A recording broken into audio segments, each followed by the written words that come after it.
Hi hello friends, ఎలా ఉన్నారు అందరూ? నేను మీ Vicky. Welcome to my channel once again. అయితే ఈరోజు మనమైతే కుసుంపురంలో మనకి దీక్ష అంటే ప్రాణ ప్రతిష్ఠ అయింది కదా మన ఆంజనేయ స్వామికి మన గుడిలో. అక్కడ నుండి మేమైతే మా పిన్నల ఇంటికి వచ్చాం. హరిపురం చూసారు కదా, హౌస్ హరిపురంలో ఉంది. అయితే ఇక్కడ చాలా వరకు మనకి ఉద్యానంలో ఎప్పుడు మీరు ఆలకిస్తుంటారు కదా, వజ్రపు కొత్తూరు, మళ్ళీ ఎలుగుబంట్ల దాడులు ఎక్కువ జరుగుతాయి. ఎలుగుబంట్లు, బియర్స్, అది వజ్రపు కొత్తూరు, ఎర్రముఖం, రట్టి, బొడ్లూరు, హరిపురం. మనం ఎక్కువైతే ఈ పేర్లు ఆలకిస్తాము. మనకి ఎలుగుబంట్లు దాడులు అనేసి ఆ ప్రదేశానికి ఈరోజు అయితే వచ్చాను. బ్యాక్ సైడ్ చూసారు కదా, అదంతా కూడా మీకు చూపిస్తాను. ఇంకా నా ఫ్రంట్లో ఏమేమి ఉన్నాయో అవి కూడా మీకు చూపిస్తాను. ఇక్కడ ఎక్కడి వరకు మనకి ఎలుగుబంట్లు వస్తుంటాయి అవి కూడా మీకు చెప్తాను. చూస్తున్నాను ఫ్రెండ్స్. ఇప్పుడు ఈ ఏరియా మొత్తం చూస్తున్నాను కదా. ఇప్పుడు నేను అక్కడ కారు పెట్టాను కదా, అక్కడ మొన్నేనట ఒక 2 పెద్ద ఎలుగుబంట్లు నైట్ 9:30, 10 వరకు ఇక్కడే మొత్తం ఈ రోడ్డు మొత్తం బ్లాక్ చేసి ఉంచాయట. ఇటు వెళ్ళిపోతే మనకి రట్టి, ఇంకా ఇటు సైడ్కి వెళ్ళిపోతే మనకి హరిపురం అయితే వస్తుంది. ఇప్పుడు మనం ఇక్కడ ఉన్నాం. అయితే ఈ ఇల్లు ఉంది కదా, ఒకప్పుడు మా పిన్ని వాళ్ళు ఈ ఇల్లు కట్టినప్పుడు మా పిన్ని వాళ్ళు ఆ ఇల్లు ఒకటే ఉండేది. ఆ ఇల్లు ఉండేది కాదు, ఇక్కడ ఏ ఇల్లు కూడా ఉండేవి కాదు, మొత్తం ఈ నిర్మానుష్యంగా ఉండేది. అయితే డైలీ ఇక్కడే అది ఎలుగుబంట్లు అయితే ఈ ప్రదేశం మొత్తం తిరిగే ఎలుగుబంట్లు. అలాగే బ్యాక్ సైడ్ కూడా చూసుకుంటే మొత్తం పొలాలే కదా, పాములు, ఎలుగుబంట్లు చాలా ఎక్కువ, చాలా దాడులు అయితే జరుగుతుంటాయి ఎలుగుబంట్లవి. ఇది మా పిన్ని వాళ్ళ ఇల్లు.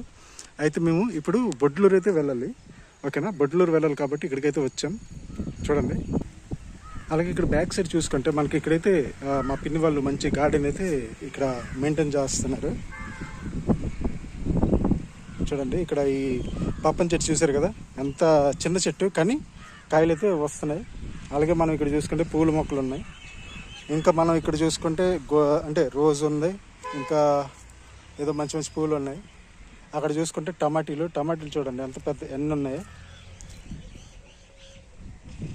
చూసారు కదా, టమాటీ మొక్కలు అన్నమాట ఇవన్నీ. ఇక్కడ జామ చెట్టు ఉంది, ఇక్కడ కరివేపాకు ఉంది, ఇది వేరే పూల మొక్కలు.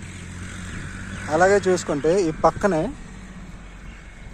పక్కనే మనకి జీడి తోట ఉంది. చూడండి, ఈ జీడి తోటకి మెయిన్ మనకి ఇక్కడ ఎలుగుబంట్లు వచ్చే ఇది ఎందుకంటే ఇక్కడ ఇదంతా సీ షోర్, అంటే కొంచెం దూరం ఒక 3 కిలోమీటర్లు వెళ్ళామంటే సముద్రం.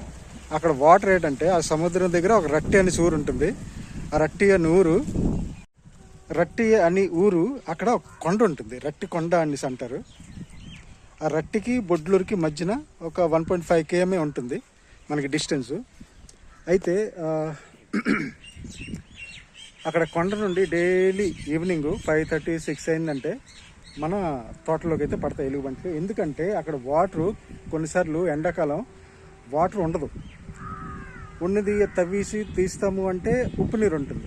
అందుకే ఇవేంటంటే మనకి వచ్చి ఈ జీడి తోటలు ఉంటాయి కదా, జీడి తోటలు పళ్ళు ఉంటాయి కదా, ఇప్పుడు ఎండాకాలం కాబట్టి వాటర్ అక్కడ తగ్గుతుంది కొండలో. ఇంకా జీడి పళ్ళు ఎక్కువగా పండుతాయి కాబట్టి, జీడి పళ్ళు ఎక్కువ రసం ఉంటుంది కాబట్టి అవి తినడానికి వస్తాయి. ఆ పండుతో పాటు ఈ పెక్క ఉంటుంది కదా, జీడి పెక్క, అది కూడా మింగేస్తుంది ఈ ఎలుగుబంటి అనేది. అయితే రెండో రోజు వెళ్తుంది కదా, చిచ్చు వెళ్తుంది కదా ఎలుగుబంటి చిచ్చు వెళ్తే పళ్ళు అయితే ఏటి రావు, కానీ ఆ పెక్కలు మాత్రం అలాగ వచ్చేస్తాయి బయటికి. ఆ పెక్కలు కాలుసుకొని తింటంట చాలా టేస్టీగా ఉంటాయి. అంటే ఇక్కడ మా అన్ని వాళ్ళందరూ, మా పిన్ని వాళ్ళందరూ చెప్పిన మాటలు ఇవన్నీ.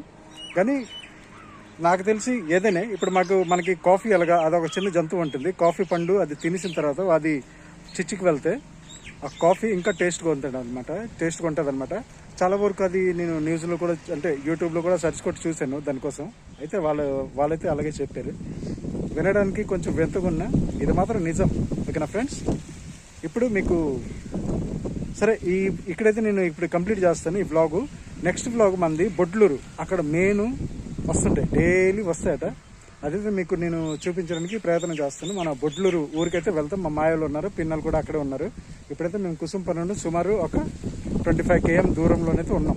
దీని తర్వాత పలాస తర్వాత మనం డైరెక్ట్ అలాగా వైజాగ్ వెళ్ళిపోవడమే. కానీ ఈ మధ్య నేను ఏ ఊరికి వెళ్తానో ఆ ఊర్లన్నీ మీకు చూపిస్తాను, ఓకేనా? చూస్తున్నాను. ఇంకా ఎవరైనా కొత్త వాళ్ళైతే ప్లీజ్ మన ఛానల్కి సబ్స్క్రైబ్ చేయండి, లైక్ చేయండి, షేర్ చేయండి. ఇంకా మంచి మంచి బ్లాగ్స్ అయితే నేను తీసుకొస్తాను ప్లీజ్, ఓకేనా? Thank you.